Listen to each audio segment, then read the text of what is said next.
All right. Welcome everyone to Cybersecurity Nonprofits May webinar. We're so excited to have Nathali Cano with us, presenting on attracting recruiters and efficient method to land jobs faster. So basically the agenda tonight is I'm going to do a quick introduction of cybersecurity nonprofit, introduce Nathali, and then I will let Nathali take it away. Sounds good. All right, so Cybersecurity Nonprofit is a nonprofit organization that empowers our community through inclusive and accessible cybersecurity education, awareness, and exploration. We have 4 pillars, which are 1, inclusive education, provide inclusive and accessible security education to that have previously been a barrier to a career in security. 2, cybersecurity awareness. We have a cyber safety team that puts on blogs and trainings for how you can be more private and increase your cybersecurity awareness in your everyday life. We also have a diversity, equity, and inclusion team. We're promoting diversity, equity, inclusion, and have diverse staff and diverse speakers. And 4, exploration, supporting, encouraging, and leading innovations and explorations in cybersecurity and technology.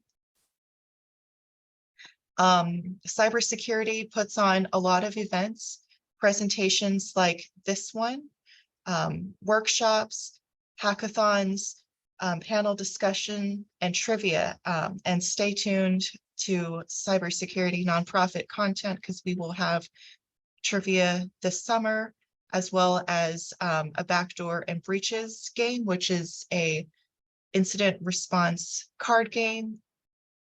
And we also have a cybersecurity one-day boot camp for middle schoolers, as well as ongoing training with the Girl Scouts. So this is our content and programs, all of which can be found on our website, csnp.org. We have a blog every week on various topics such as threat hunting, cyber safety, career development, different tools, attacks, CTF walkthroughs. We have career resources, which would help you explore a career in cybersecurity, figure out which area you might want to go to. We also have a cyber safety section, which would help you understand safety, privacy, and security in your daily life and just become more security aware. We also have offered boot camps before. There are a number of ways to get involved in cybersecurity nonprofit, all of which you can find on our website, or you could message me. I'll be happy to talk to any of you. You can become a member of cybersecurity nonprofit. You can also volunteer with us in many roles, from marketing, business, content creation. All skills and all experiences are desired.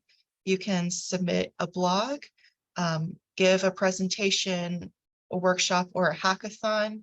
You can also donate to CSNP from our website, csnp.org.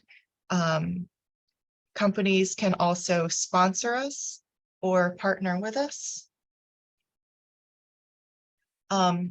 So we would like to take a moment to thank our sponsors and our partners. These companies are our sponsors and partners, and they allow us to do really awesome things like host these high quality events, webinars, community outreach events, and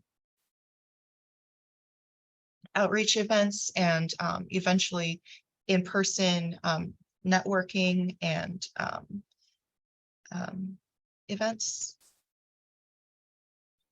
So I'll just leave it here so you can appreciate all these wonderful companies.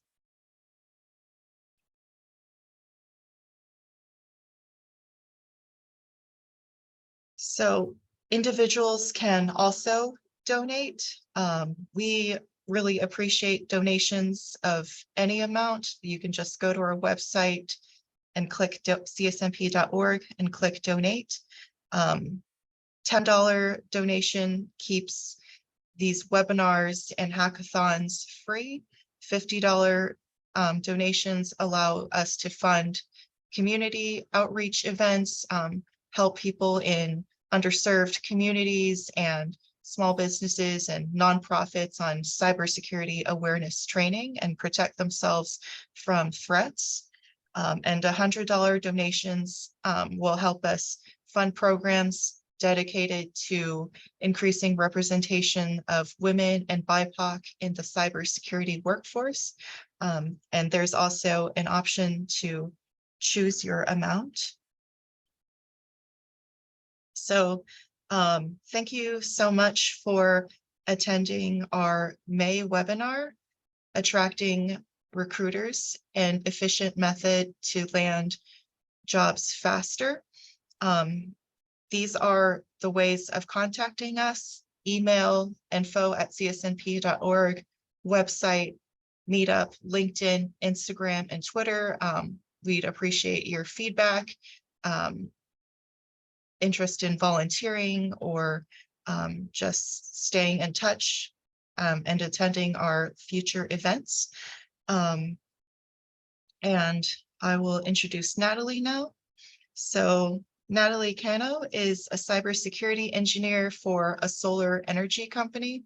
Prior to breaking into the cybersecurity industry, Nathali worked as a technical recruiter for Amazon. She serves as the chairwoman and founder of Grace in Action, a nonprofit organization focused on supporting low-income communities in New Jersey. Nathali is currently running the Women in Cybersecurity Military Affiliate Mindfulness and Career Development Group. In addition to her technical background, she is an experienced public speaker and presenter, having given talks at various prestigious institutions such as SANS, Cyberjutsu, WSIS, and universities. And without further ado, I will let Nathali take it away. Thank you so much for joining us. Thank you so much, Martha. Let me share the screen really quick so we can everyone see? Yes. Yes, I can. Okay.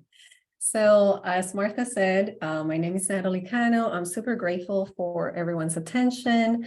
And I'm not going to add anything else to my background other than what I'm going to be presenting today is actually it's a method that I developed when I transitioned from being a recruiter working at Amazon. And I found myself in this very weird position because I genuinely thought I was going to have more help from my network. Since I was a recruiter, obviously I knew a significant amount of recruiters, and I said, okay, this is a good thing. You know, I can just reach out to my network and they can help me. But little did I know that absolutely nobody that I knew was actually connected with InfoSec. So nobody was in cybersecurity, nobody had connections in cybersecurity. So I found myself as everybody else, right? And okay, I have to start from scratch. And then, unfortunately, due to an emergency that happened when I genuinely thought I had more time to find a job, then I realized I didn't have the time that I was expecting to have. So I put my brain to work and I said, Nathali, don't freak out. So what I did, I, in a way, reversed the process that I used to use as a recruiter to find candidates. I reversed it to actually find jobs. So it took me about 3 months and a half to calibrate the entire process, enough for me to start seeing traction. When I mean traction is I started getting 5 to sometimes even 7 or 8 recruiters phone calls a week. And that's not adding to, I'm not actually equating, I'm not, the emails were incredible. Like I used to, I don't know how many emails I used to have, but I'm just counting the phone calls because those are the most difficult to get to when a recruiter actually calls you. And when I started noticing, I said, you know what, I'm getting a pretty good engagement. Then I realized that I was onto something. Then after I calibrated the process enough, it took me exactly 3 weeks to find 2 jobs for which I actually chose one. I ended up in this very cool company, but to my surprise, I was incredibly impressed at the success of the method that I created. So a few months after, I was already working, and a few people started reaching out from the school that I attended. And I noticed that many people were struggling to just get jobs and said, okay, it's been 3 months. Someone said it's been 6 months, Natalie, and the other one was 2 months and a half. Then I said, you know what, why don't you try the same process that I developed? And again, to my surprise, at that point, I wasn't sure if it was going to work for everybody. Honestly, there was a part of me that said, it might work, it might not work, but here, try it. And I was incredibly impressed to realize that the first person got the job within a month and a half, the second person within 3 weeks as well, the third person in less than 2 months. And again, the ones that landed the jobs in less than 2 months, they weren't doing the exact same process that I was doing because they couldn't put the time. You see, and I'm going to be explaining, but I do want you guys I really wanted to share that story so you guys have the background of where this method is coming from. Why is that I feel comfortable sharing it? And again, it was something that I created. I'm still, trying to see how can I enhance the method, just adding more things to it, but it's been working for many people. It's been 2 years, 2.5 years now since I've been using it on myself, on the second job as well. After I left the first job, it took me exactly 4 weeks to find the second job using the same method. But again, without further ado, let's get into it. So let me see. So this is my background, so I'm going to skip that one. And the first thing that I want us to focus in is the most boring part. And another thing, if you have any questions throughout the presentation, please feel free. You can put it in the chat. Martha is going to help me answer your questions. So please. It's okay to make this engaging. No, it's okay to just ask questions in the middle. I guess that's what I'm trying to say. So let's start with the most boring part, and it's always the resume. It is boring. Nobody wants to talk about resumes. Nobody wants to look at it, but it's really what presents us in front of people. So the most important thing is keeping it simple. Simple, guys. And I'm going to kind of share something that I've come across a lot, especially when I was a recruiter, and is individuals spending an awful amount of time and even money to make this very fancy looking resumes. There's nothing wrong with being proud of your resume. There's nothing wrong about, hey, I like the way it looks. But when it's taken too much time from us, because I gotta say, this particular process, this method is very time consuming. If you guys are going to give it a chance, the exact same way I do it, it's time consuming, but it can be modified. Obviously, it doesn't have to be as intensive, but the best way to do it, I genuinely think that LinkedIn offers a very good template. So when you go on LinkedIn, there is a section that allows you to build your own resume. If you're not really sure where it is, don't worry, just Google, right? Where can I find the resume builder on LinkedIn? And it's going to give it to you immediately. That is the way it's broken down, the way it's sectioned is exactly what I believe as a recruiter, it should be. And I'm going to explain why. So it's important now to understand the process of a recruiter. This is going to help us really have a much better understanding on why it's going to make much more sense what I'm going to say. So the first thing that I want us to start realizing is recruiters only spend maximum 4 seconds to 5 seconds looking at a resume. When I started at Amazon, my first 2 months there, I was tasked to go through 500, it was crazy, 500 resumes a day. Now, how much time do you think a recruiter, well, at the time I was a sorcerer, which is pretty funny, but it's actually, that's how it's called, a sorcerer. I needed to source through multiple resumes and then give it to the recruiter to I was kind of the pipeline. How much time do you think I was spending? Obviously less than 5 seconds. So we as sorcerers or recruiters, we're skilled at looking at specific things on a resume. And if we don't find it within 3, 4, 5 seconds, we skip that resume. So that's why the simplicity is the key. We used to have meetings at Amazon. When I'm talking about meetings, it's this huge, beautiful rooms full of recruiters. And we used to complain, who is telling people to make this very complicated looking resumes? Another thing that we used to say, who is telling the individuals, to the second point, that they should have only 1 page? And I swear this was literally conversations that we used to have, saying why, the reason why we say keep it to 1 page, to be very honest, I guess I genuinely don't know why people say that. And I hear it, I read it, it's like everywhere. But if you have relevant information, this is a keyword. The keyword is relevant, meaning you have information that's literally allowing a recruiter within 3 to 4 seconds of this person reading your resume. The relevant information that you're adding is allowing me to have a much better understanding of the type of individual that you are as a professional. Then you should add that. Now, if you are not a director, or you're not, again, a really high level, a C-suite, then do not add more than 2 pages. But it's okay to have more than 1. That's all I'm trying to say. Now, simplicity, no more than 2 pages. And another tool that I want us to look into is ChatGPT. We hear this everywhere. It's absolutely like storming the internet for a reason.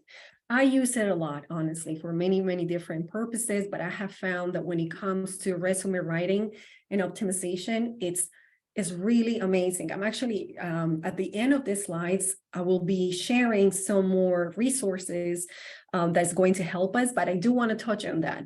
ChatGPT, the way I use it is I copy and paste my resume and I say, please check for grammar. Please, I give, can you please remind me of things that I might be forgetting when it comes to this particular position or this particular skills that I'm adding? Am I forgetting something? Is there any suggestions? And guess what? I have come so many times to realize that ChatGPT is actually providing some feedback, or not only feedback, it's reminding me of tasks that I have done in this particular role that I didn't add, and it could be relevant. Now, again, part of the simplicity is keeping it to no more than 5 bullet points. And the reason is also for example, I was working on someone's resume about 2 days ago. His experience is incredible. And yet when I was looking at the resume, it had so many bullet points. Again, it's too much for a recruiter. We have very little time to look at a resume. So 5 bullet points, be specific. Again, follow the instructions of ChatGPT when you ask, what are the best practices for a resume? I really have gotten really great feedback from ChatGPT, which is, I'm not going to get into it because the tool is there. Now, another great way to have more understanding, some of us actually, maybe we're looking to change careers, maybe we are more into we're confused. I have come again, I've spoken to many people and say, Natalie, I'm just not very sure. What should I add to my resume? It's been 10 years and I'm changing. So I always say to people, if you are changing careers, if you're in this particular situation, look at individuals that are already, go on LinkedIn and look at individuals that are already doing what you are planning to do, what you're moving towards. So for example, if, like me, I was a technical recruiter and I was looking to be a cybersecurity analyst. So I literally went on LinkedIn and I just said, okay, cybersecurity analyst, and I put people, right? Because you gotta put, you gotta specify it on LinkedIn whether you're looking for a job or you just want to see people's profiles. And I said I wanted to see people's profile. The reason why is because I really wanted to understand what is it that I needed to have. And again, I'm kind of like jumping now into a different topic, but it's related. This particular, it's a very good thing to do, not only to see how are they writing the resume. And what I mean resume is the majority of people that have the LinkedIn fully complete, meaning not everybody has information on their LinkedIn. If you're looking for a job, it's a must, you should have it, but we're going to touch on that. But the majority of individuals that that have the LinkedIn fully filled usually is very similar to their resume. Obviously, you cannot see people's resume on LinkedIn unless they have it on display, which the majority of people don't. But it's a great way for you to see, again, similar profiles as yours and get ideas, the way they're crafting it, the way they're wording it, maybe tasks that you're forgetting to add, because not only this is for career change. For example, you have been working as a cybersecurity engineer for, I don't know, for a solar energy company, right? Like in my case. And you've been there for 7 years and you forgot certain things. When you look at other people's profiles, say, oh my God, that's true. I did the exact same thing. And you start adding it. Same thing as ChatGPT. It works in many different ways. So looking at other people's profile, do not copy because that's not cool. But it's a very great way to just get more insight, have any also ideas of how other people, if they got hired, then they got hired with that information. It just goes to tell you. Now, when it comes to ChatGPT, a general CV is okay. The majority of places are, the majority of places right now, I would say they're not really requiring a CV, but some applications still require, which is, I don't understand why. So personally, I create a general one. I ask ChatGPT, please, based on I say things like the best, based on the resume that I just provided, please create a general CV for this particular, for cybersecurity analyst or cybersecurity engineer or threat hunter, whatever it is, in ChatGPT. And of course, go through it and modify it as needed. But that's what I use simply because the majority of recruiters, they don't really look for that. If it's a really small company, it might be like a preference of the person, the hiring manager, but nowadays, so if you're looking for a specific job that you truly want in this particular company, by all means, craft that CV for that role, for that company. But this particular method that I'm using, again, this is the method that I developed. I use a general CV because this is going to be, in a way, bulk applying. So if you're going to craft 20 CVs a day, because that's, again, we're moving towards that part, but it's going to be too much. So simplicity, always keep it simple. When it comes to recruiters and just simplicity always wins almost in anything. Now, let me take a breather here and look at some of the questions that are being asked. Resume builder. Yes, Tony's asking, is content on page 2 likely to get seen if someone, absolutely. Remember, so I know it sounds crazy what I said about 3 seconds, 4 seconds, but recruiters are trained. They're doing this for years. Again, when we look at other professionals, we are like, whoa, they're so good at what they do. It is what it is. We are trained to look at keywords. We don't even read the whole resume. And that's why simplicity is extremely important. You want to give a recruiter what they want right there. right? And I really have found that LinkedIn template has it, right? They have, and again, we're going to explore more of that, but the answer is yes. We look at the second page, because remember, this is not coming from me. These are conversations that we used to have as a team in Seattle and New York City with multiple recruiters. And not only at Amazon, I mean, when I was at other companies. And I personally hired an individual who had a 5-page resume. It was so crazy. I said, the only thing I didn't like about this guy is how many pages, but it happened on the first page and second page. It had so many things that I was already looking for. So of course, when you find these unicorns, I say, okay, pretty much this resume has everything. Yes, he went overboard with the pages, but that's okay. But when it comes to the rule, is just go to 2 pages. And yes, we are trained to look at keywords. We don't read the entire resume. And that's another thing. There has been many, many resumes that unfortunately, that's the reason I left that field. I never really liked the field itself, the way we worked. I didn't like it. But we don't read the whole entire resume. We look at sections. I look at, okay, graduation, certifications, experience. We don't go and just really have fun reading everything that a person wants to write. It's crazy. So if you don't give us those keywords, if those sections on your resume are not provided to us, pretty much you're not hand feeding us, like you're very likely that we're just not going to spend more time looking for those sections. For example, the resume that I was working on yesterday, the individual had the education on page 4.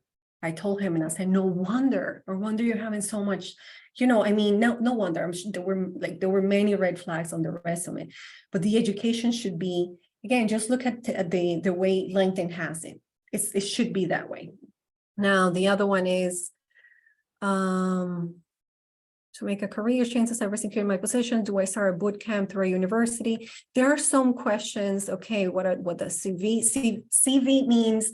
It's pretty much a summary of who you are, right? There are some questions that I'm skipping for now because they're not related specifically to what I'm touching on, but I'll come back to those. What is the difference between a resume and a CV? So the resume is pretty much the experience laid out, right? Step by step.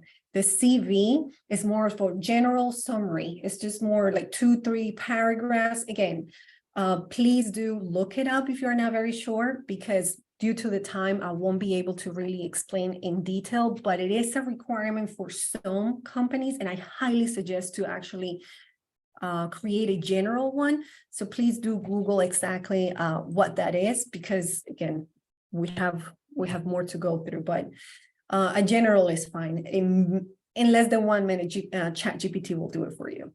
Now, video introduction was the game changer in this process for me. When I developed this method, it took me a little bit to really see. When I had the aha moment, you see, I'm like, okay, the epiphany, or what is it? When I realized, okay, the way I just had a regular resume, my experience, that's it. Of course, the certifications, but the certification, I didn't have really high certifications. I didn't have a SAN certification. I didn't have a certified ethical hacking. So, I didn't really have those certifications that tend to call the attention of a recruiter a little bit more. So I said, okay, I'm not getting any calls. I'm getting just like 1 or 2 emails per week, which is not desirable. And that's when I put my brain into full mode and I said, okay, Natalie, think, what is it that you wanted to see in a candidate? What is it that recruiters are looking for? So I began doing what I called you could say a job analysis, a market analysis. And I started realizing that in software development, almost every single resume that I came across had GitHub repositories in it. And that just like a bulb went on. And I said, okay, let me create projects we all, and I'm sure this is not new for everybody, but if it is, yes, for me at the time was like, okay, I need to put more projects. I only had, so what I did, I started writing blogs, and now with ChatGPT, guys, I mean, it's very easy, but I do highly recommend use the tool wisely, because it's also important for you if you're new in the industry for any job, even if it's not for cybersecurity. It's important that we write sometimes our own blogs, with our own tone, with our own ideas. Do your own thing. I know we have all these great AI tools, which it helps to automate a lot of things, but I've also noticed that, it's important for us to really better ourselves. I just want to put that out there. Anyway, so I started adding this. Let me back up. So my projects were on offensive security. Most of my background was on red team. So I went to this boot camp, and in the boot camp they were training us on pretty much everything, not everything, but the basics of red teaming.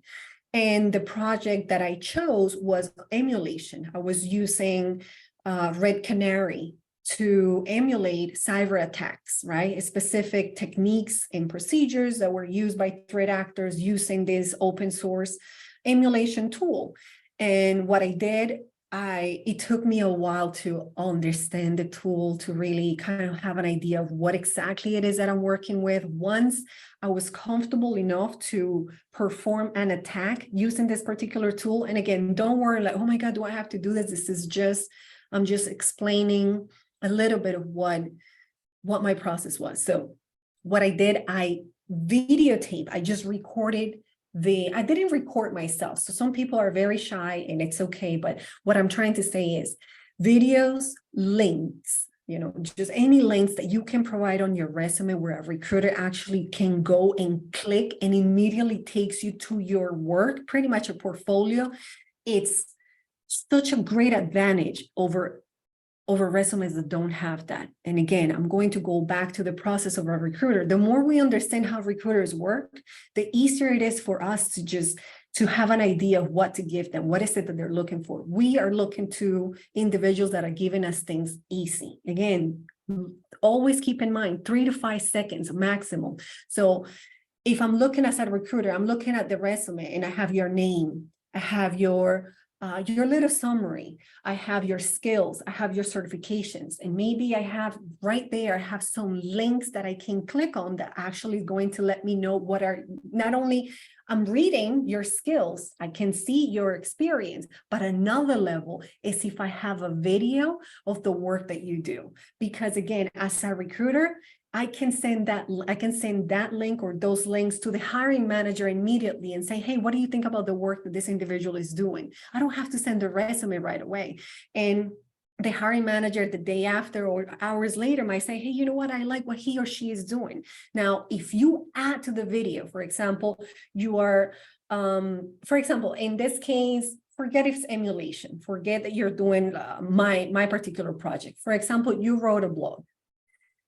And for example, you're shy, you don't want to show your face, but I do highly, highly encourage anyone, as you have the project, as you're sharing the screen, you're recording the screen, make sure you record your voice, explaining whatever topic you chose to write about.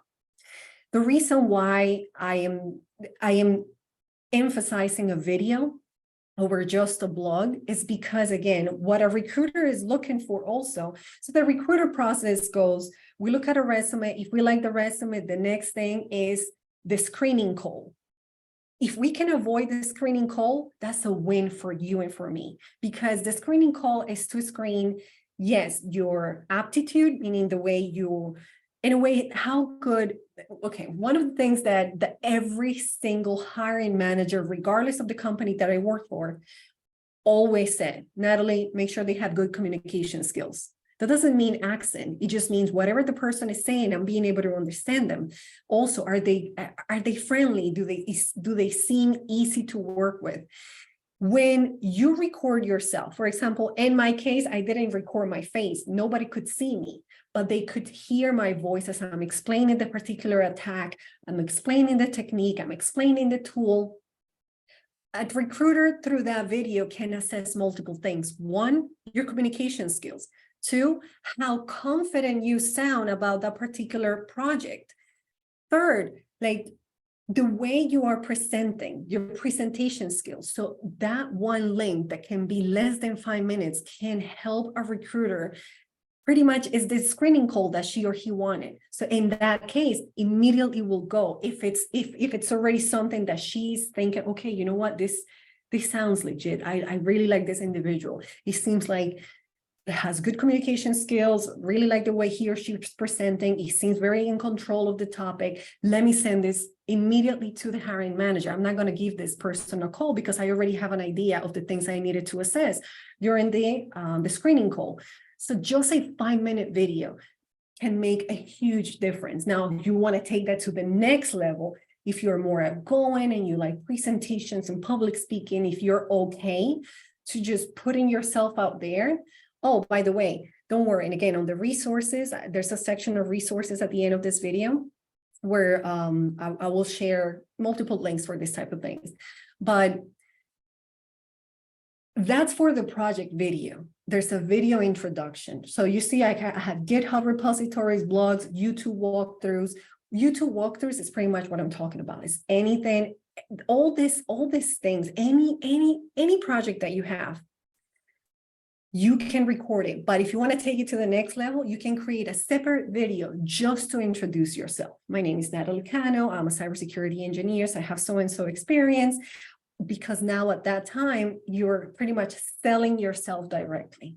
And now in this particular video, please do show your face and sound very confident, very, very humble, you see.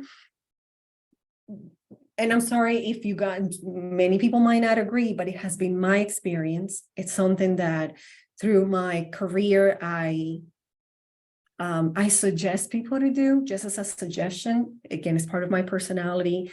I have a background in social work, so maybe it comes from there, but humility is huge. Humility doesn't mean for you to put yourself down in front of anyone. It just means do not sound, I think some individuals, especially when we're nervous, or sometimes our nervousness in some individuals can come off as being too proud, too cocky. And that will translate to some recruiters as not a culture fit. Now, when you show humility, try to show who you are. I guess that's what I'm trying to say. If you can, try to be very relaxed in the video, be yourself, but show humility, show that you're a team player. Just try to bring the best of your personality in that video.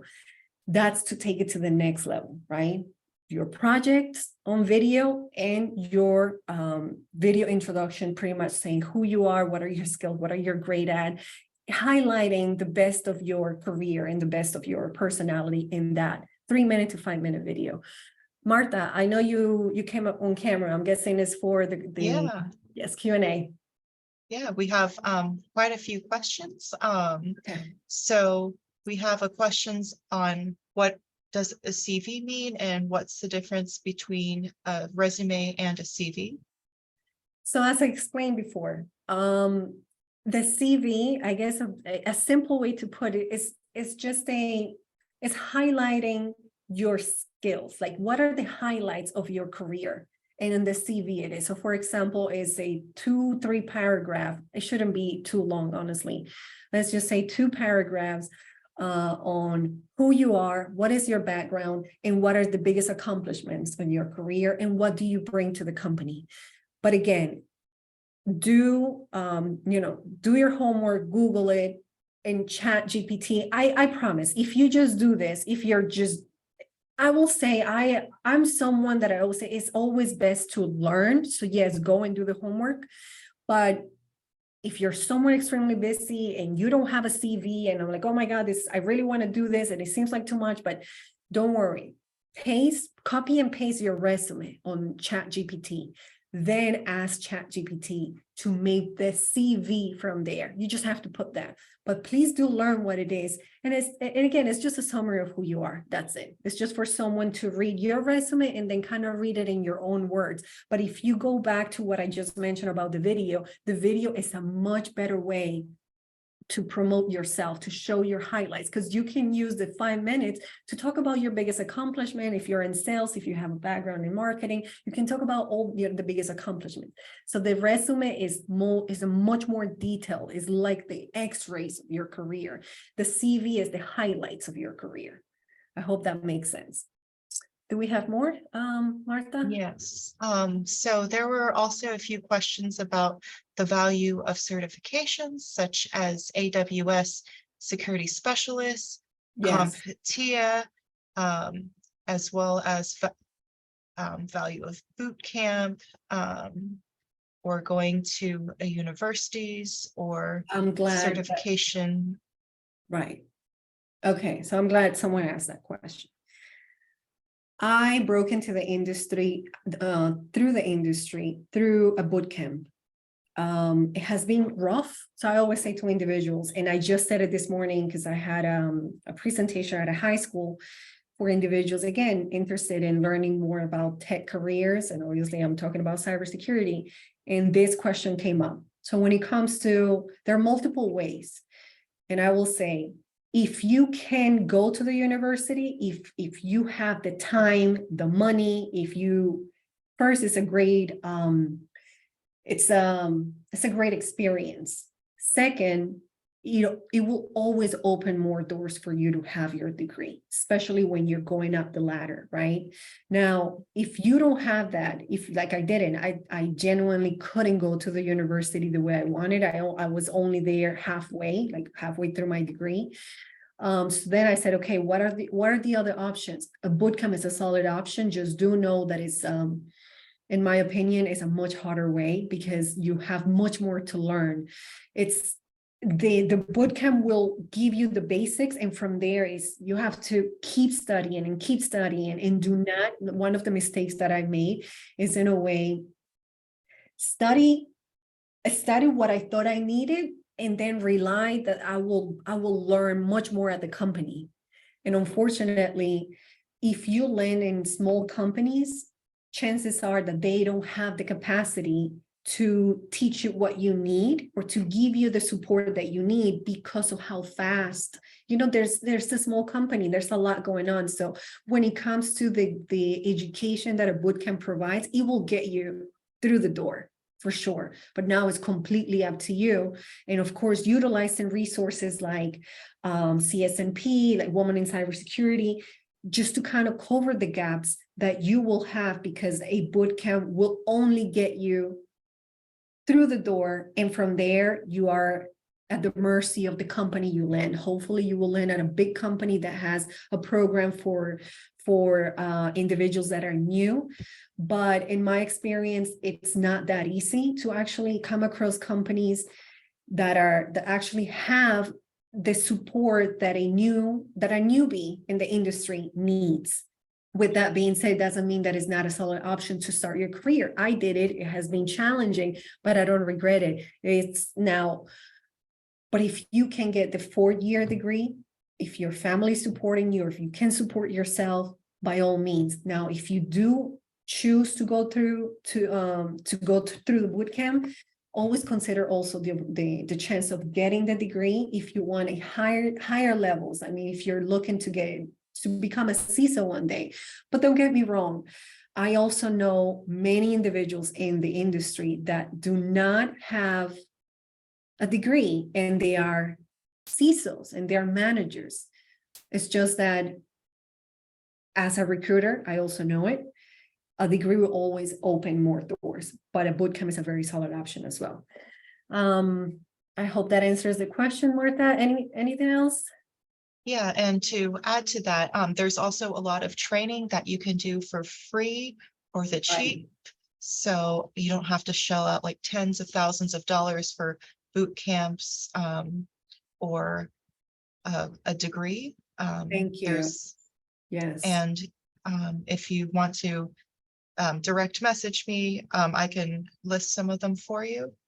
Yes, just to mention a few, again, a cybersecurity nonprofit, right? CSMP has great training. They offer many things. Women in cybersecurity, Black Hills, InfoSec, it's great. If you're very new in the industry, they have a pay what you can. So literally, if you only can pay $100, if you only can pay $200 for training, but like Martha said, she, go back to her, and there's great, I think this is one of the most beautiful things about this industry, that there are so many resources that you can tap into. But again, keep in mind, there are many ways to break into. And another thing is, if you're more on the offensive side, pen testing, many individuals, they didn't go through a boot camp, they didn't go to a university, they did it themselves. They learn how to do ethical hacking. If you can prove your skills, many doors are open for you. Okay, Martha, I still have more slides. Do we have more questions? A lot of them are similar. So let's see, if you're applying for a position, do you need to mention the skills in all your work to reflect the keywords? And do you need to get the right keywords on your resume?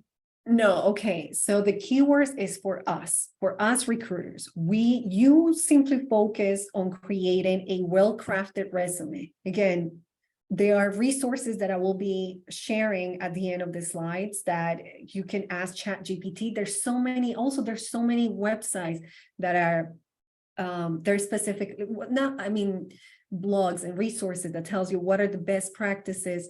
I'm sharing the method here, how to attract recruiters, I'm not really sharing the method exactly how to create a resume, but there are great resources out there focused on that. But ChatGPT will help you in that. When it comes to the keywords, it's for us recruiters. We are trained to look for the keywords on the narrative that we're seeing on your resume. So it's not for you to create, to just kind of like, oh, let me put keywords here. No, that's on us. So I'm just clarifying that part.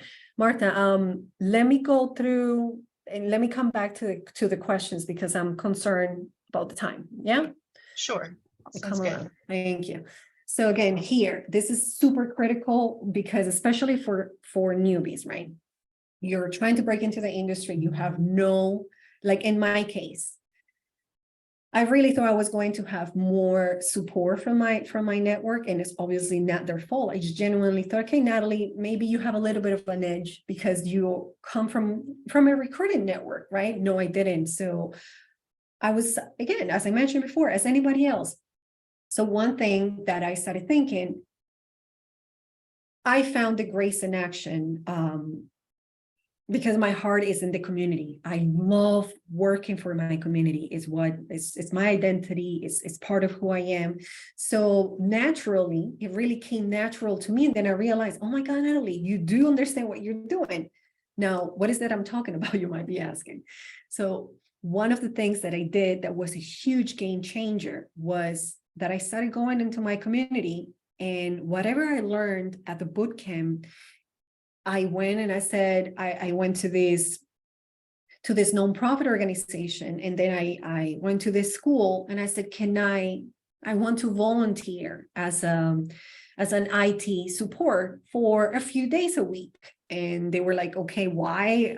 I mean, people are so what I did, I highly suggest, because this is a way for you to create your own experience, right? Because if you're transitioning, and I'm a recruiter, and on your resume, you only have a sales background, and you just went to a boot camp, and you're not showing me anything else, chances are I cannot take you, because there's nothing proving me that you know what to do. This is why it's important. The projects are so incredibly critical for anyone who's transitioning, because otherwise the resume is only going to show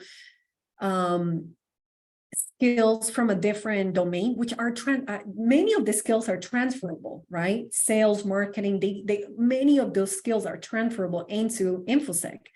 But if you have video links, you have project links, you have blogs, GitHub repositories, you have all these things, and on top of that, there's a section on the experience, which will be the first one, which your most recent, you can put freelancing. Freelancing means you're doing it yourself. Are you getting paid? Who cares? Or you can put volunteer work, but just put freelancing or volunteer work. And what I did, I put freelancing, that I was working for this school, and I was checking their firewalls. I was making sure that the computers were updated, the softwares were updated, the AV was updated, just very simple thing. Whatever I could do for that particular nonprofit, I did. Then another thing that I said at the nonprofit, I said, hey, I would love to do some workshops on cybersecurity hygiene, cybersecurity best practices. Oh, yeah. Oh, Natalie, that would be great. Thank you. When can you do it? Oh, I can do it next Saturday. Perfect. Oh, 1 hour. Yeah, 1 hour is fine. Guess what? That's all experience that I put on my resume. Create your own experience. Now, if you have people in your family that have, for example, you have a dentist in your family, or you have even a doctor in your family, or you have a baker, or you have someone, they all might have one computer at least. Go and say, hey, can I make sure your computer is secure properly, is updated properly? There are so many ways to create your own experience. Now, again, because of my background in community, you have no idea. I've been working in community work for, I don't know, 15 years now. I genuinely don't know. I'm terrible every time I give dates, but it's a long, long time.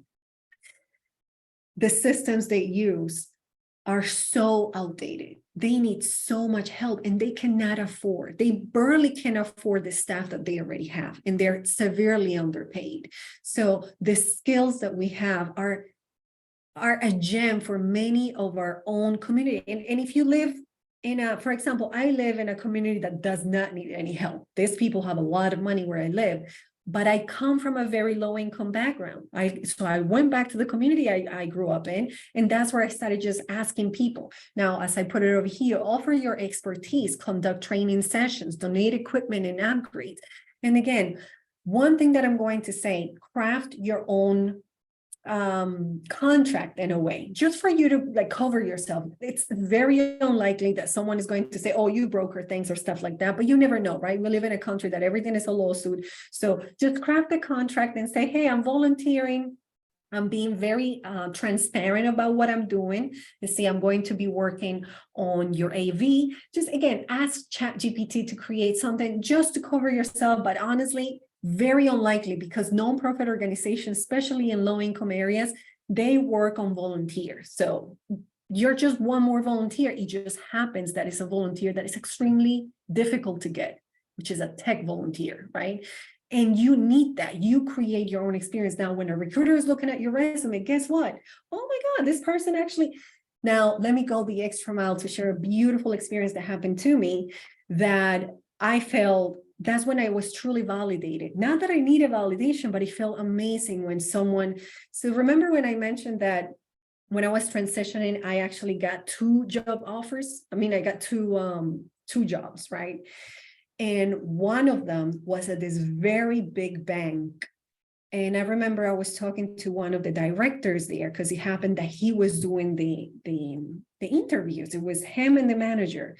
And he comes, and I was very honest. I didn't pretend that the experience came from this big company. I said, to be very honest, I did this. I knew that I needed to provide some real life experience. So I went into my community and I started asking, just small businesses if they needed help. And it happened that this one recommended me with this one and the other one. This is how I'm being able to show the little bit of experience that we're now talking about. And I remember this gentleman looked at me and said, I've been doing this for many years. I've never come across no one that created their own experience. And then the manager just said something very beautiful. And I remember I was kind of, a part of me thought that they were going to say, no, we're not going to move with her, because she created her own, like, it's not real experience at a company. And the manager really, like, the back of my head is like, oh my God, I'm going to mess up everything by being honest. This is what I call humility. I really truly believe that when you show who you are in an interview, they're going to remember you. The chances of you being remembered are much higher, because the majority of individuals are very, structured. But I was honest. I said, to be very honest, I created it because I knew I needed real life experience. So the manager was, Natalie, I think it's a beautiful thing that you actually thought of low-income communities, and you went and then they looked at each other and said, I've never seen this. And I felt, and the guy said, just the way you think. So I want you guys to think outside the box.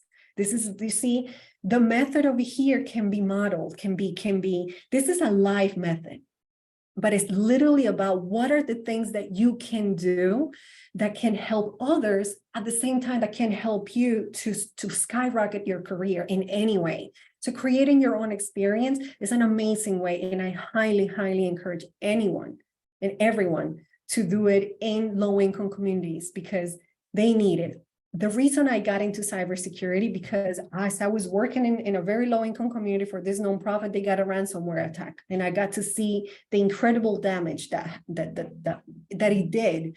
And I started wondering, like, communities need a lot of help. So if you're volunteering, and maybe who knows, it happens what happened with me. Maybe you create your own nonprofit later on because you loved it so much. Anyway, let me keep going. We have a few more minutes. But yeah, create your own experience and add it as experience, freelancing or volunteer, and be honest about it. Again, think outside the box. Think of all the creative ways for you to create your own experience. Now, this is huge. So because we're running so out of time, I'm going to just, pretty much.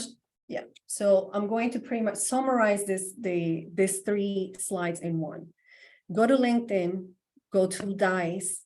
On the resources part of this presentation, you guys are going to see the different job boards that you guys can use. Very important that you guys create, that you guys fill out all the profile. When you go to a job board, meaning LinkedIn, Monster, DICE, Angel List, there's so many job boards. But do not just go there and start looking for jobs and apply. No, create a profile. Meaning upload your resume, create the profile. Every single job board is going to guide you. Okay, you are 90% done, 30% done. This is what you need to finish it. Finish everything. It takes time, guys. This is the most time consuming part, is creating a resume on all of them. Now, LinkedIn has something really, really cool. And has many, many cool features. One of them is these, that you can actually put open to work. And if you don't want your employer to actually know that you're looking for a job because you're still working, you can choose only visible to recruiters. Again, I'm only adding the high levels. Please take this information and Google more details into it, because 1 hour is not enough to just break every little detail. I'm just giving you the highlights. So the open to feature is great because it allows recruiters to see, oh, this person is looking for a job. Recruiters actually have a filter that we can filter by, give me the people that have this feature open, because those are low-hanging fruits. Now, this one critical. You need to apply to at least, I'm saying, if you guys are going to do it the exact same way I did it, at least 20 jobs a day. If you feel like, okay, it's very hard for me, Natalie, I'm not coming across jobs that are my fit. If you think you're only 50% fit to a particular job post, apply. Because every time we apply to a job, even when we are not 100% match, that application, meaning our resume, is being stored on this company's database. The company's database has an application tracking system that even when it's rejecting your resume, it's keeping your resume on that database. Guess what? Us recruiters call those low-hanging fruits. When we're looking for a particular job, there's a job that just opened, a hiring manager said, Natalie, we need a software engineer, or we need a cybersecurity analyst.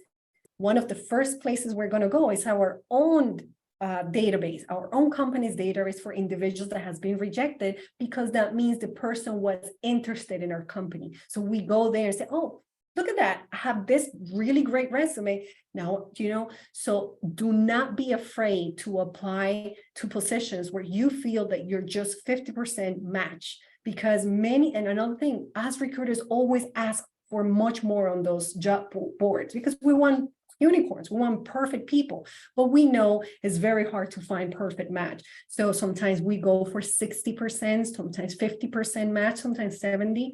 So don't be afraid. Now 20, apply to at least 20 jobs a day. This is the part that many of the people that I share this with were not able to do. But when you download the apps and you go on Easy Apply, for example, on LinkedIn, there's an Easy Apply feature. You have to have already your resume uploaded.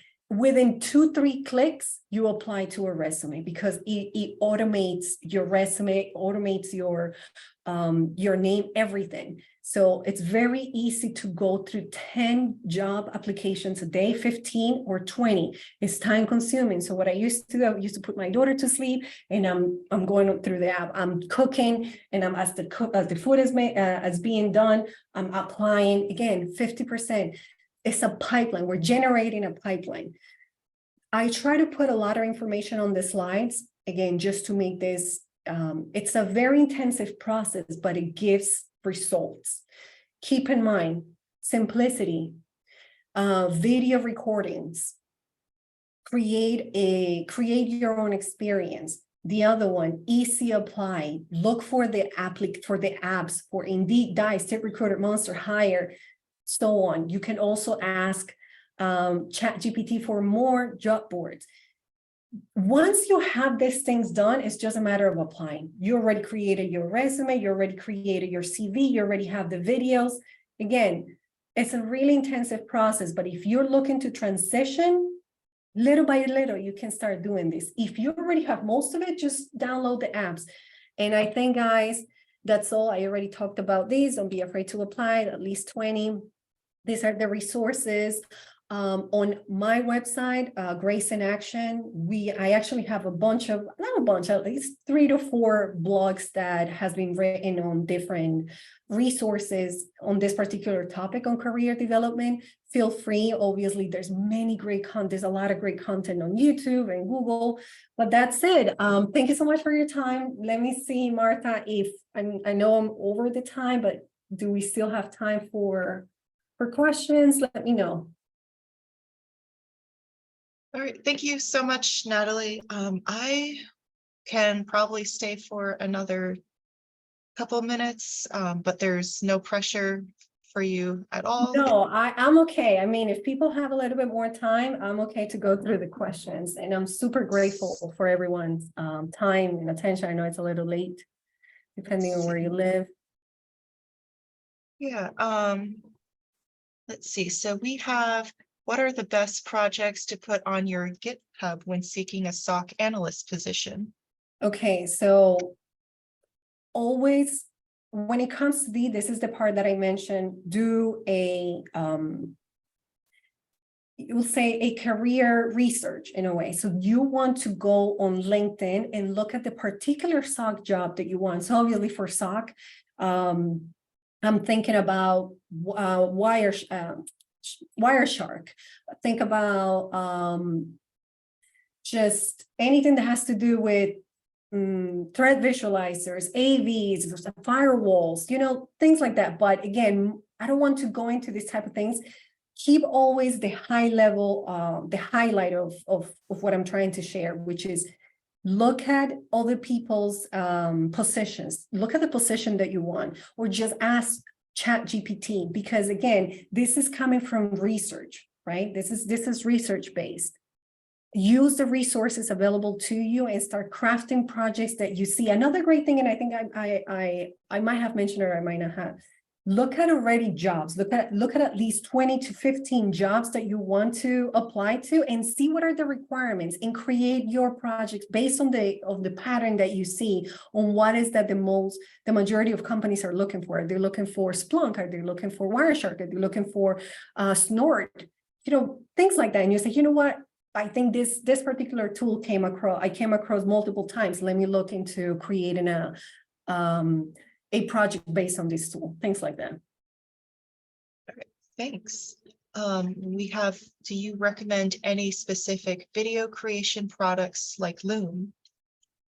So yes, again, I put over here one of the links, and personally, I just use Zoom I used Zoom for 5 minutes and then uploaded it to YouTube privately, where anyone who has the link can see it, but only with the link. I didn't put it public.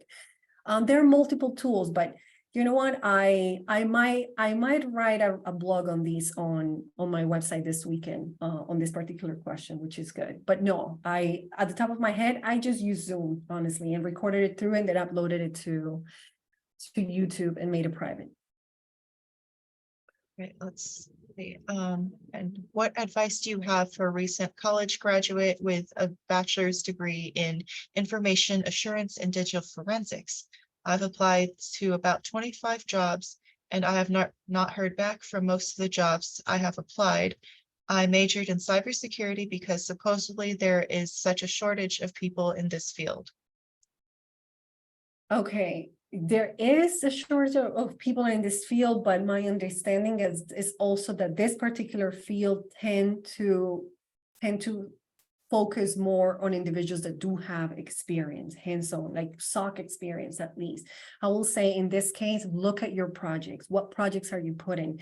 Do the market analysis or the job analysis and see what are the patterns that you see. Okay, look at the jobs and see what is it that they're requesting the most. What is the skill that is requested, and try to create a very detailed or multiple, not just one, multiple projects on different tools. But it could be also that, yes, there is a shortage, but my understanding is this particular field tends to just focus a little bit more on the individuals do having experience. But yeah, again, this is a life process. Just check what is giving you you have to see your resume as a live tool, ever changing, constantly changing, and you got to add things to it, remove things to it, and see what's working. In my case, it was the relevant work experience that I created, and obviously the projects, video projects and GitHub repositories, blogs, but project-wise, I mean video. I hope that helps. Thank you. It's been, so how long has it been since you initially pivoted industries? Would you say this strategy still has success? Well, I just used this as strategy 6 months ago, and I've been I coach individuals on this strategy in the Woman in Cybersecurity, but at the same time, the last person that used it was 3 months ago, and mine was 6 months ago. So it's very relevant. And to answer the first question, it was 2.5 years ago when I transitioned. 2.5 or 2 years ago. All right, cool. And I think there were some questions about the job application process at Amazon. Can you speak to the interview process at WS? It's one of the most rigorous. It is known to be one of the most rigorous process. They have my particular, for me, I went through 5 interviews. And it all depends. They do have a whiteboard, which is, okay, show me your skills, show me your code, show me.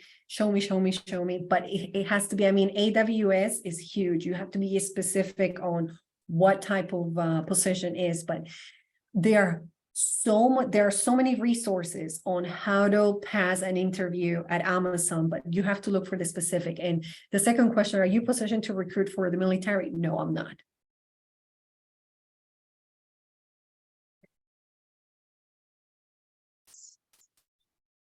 Then someone asked, what are the pitfalls to watch out for with ChatGPT, specifically in the context of job searching?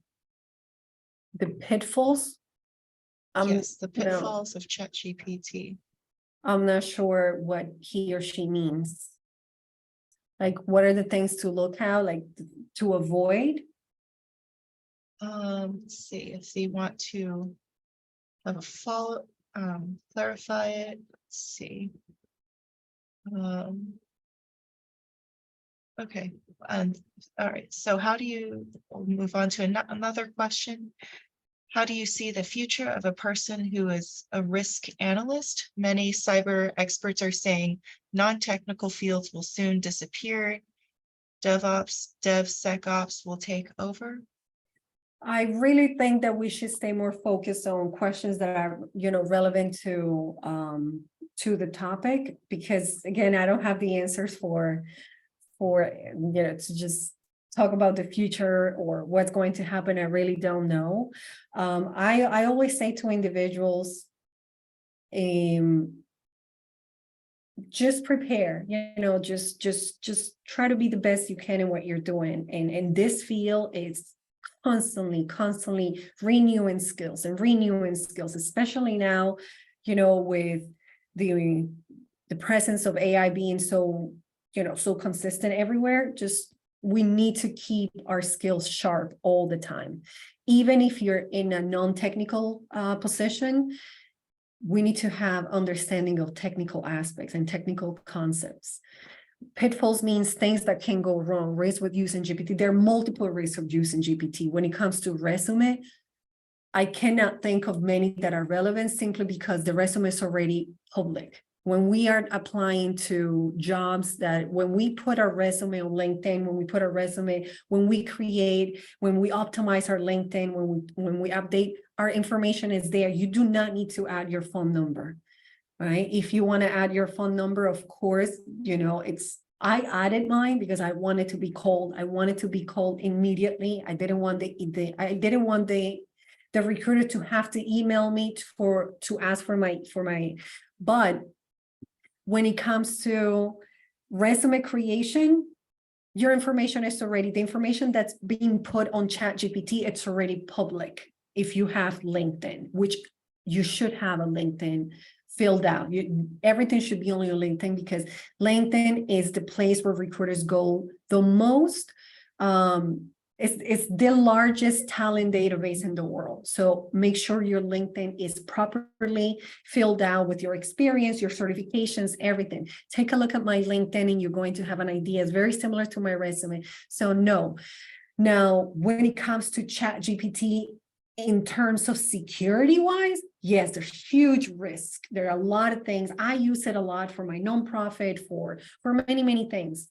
But for example, we are feeding private information, private confidential information from a company to ChatGPT that's collecting data. So yes, there are multiple risks when it comes to kind of like asking ChatGPT to do work, and we're feeding it confidential data. Now, when it comes to resume building, we're already putting it out there in so many different job boards. So no, I don't really see it as a big concern. Thank you so much, Natalie, for staying late. How about we do one more? Yeah, sure.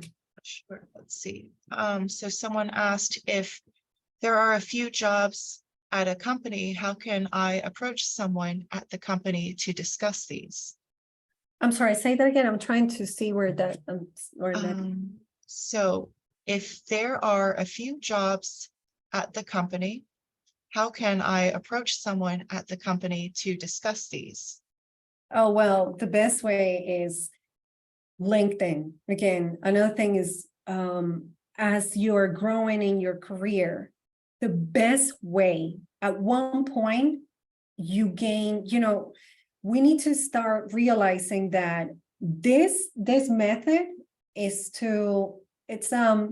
it's a beginner method to land jobs, because at one point we should be more focused on creating relationships with people. That is the best way to secure, to just land jobs. You see, the more interaction we have with other individuals in the field, the more we connect with them through LinkedIn,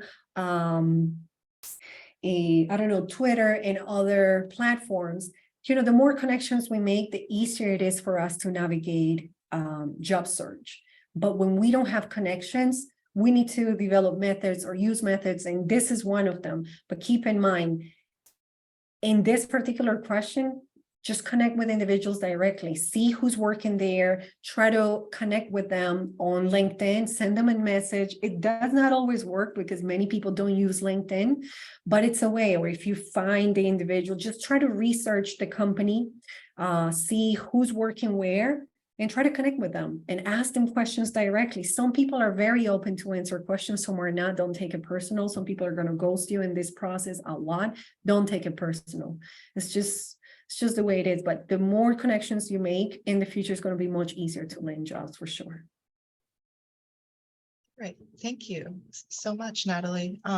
Someone asked, where's the link to your blog? And I clicked the wrong thing, but it's graceinaction.nj.org/blog. Yeah, or if you just go on graceinaction.nj.org, and you just go on where it says more at the very top, I think it's the top left, it says more, then it says blogs. It'll take you to all the blogs over there.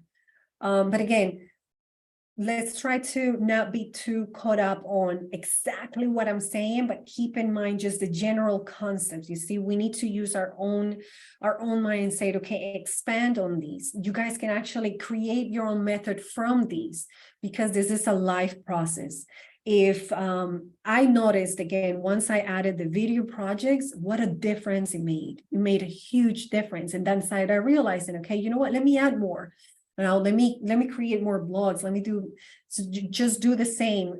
Go on into your community or ask people in your family that have businesses and add that to your resume as relevant life experience in the field. And when you are interacting with the recruiter or the hiring manager, you know, just be smart about how you present it.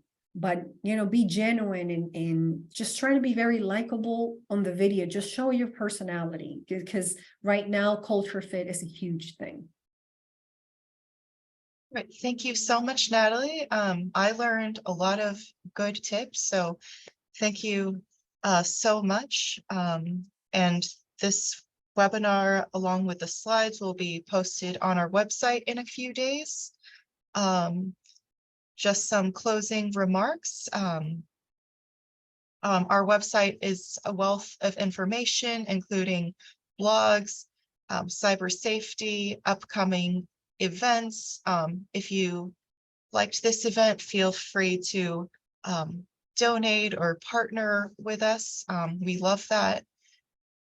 So to stay up to date with our events, please follow us, CSNP, on LinkedIn. Our next webinar is June 25th, and the topic is Top 5 Security Awareness Mistakes According to Behavior Science. We'll also have a backdoor and breaches incident response card game in the late summer or fall. We'll also have a trivia game. That's going to be really fun. We also have a cybersecurity one-day boot camp for middle schoolers. We're also working with the Girl Scouts to develop a capture the flag, help them develop age-appropriate cybersecurity awareness training. You got to start them young. Thank you so much, Natalie. Thank you, everyone, so much for your time. It was such a pleasure. I really enjoyed my time here with all of you. I hope this was insightful. Thank you so much. Okay, good night. All right, good night. Bye.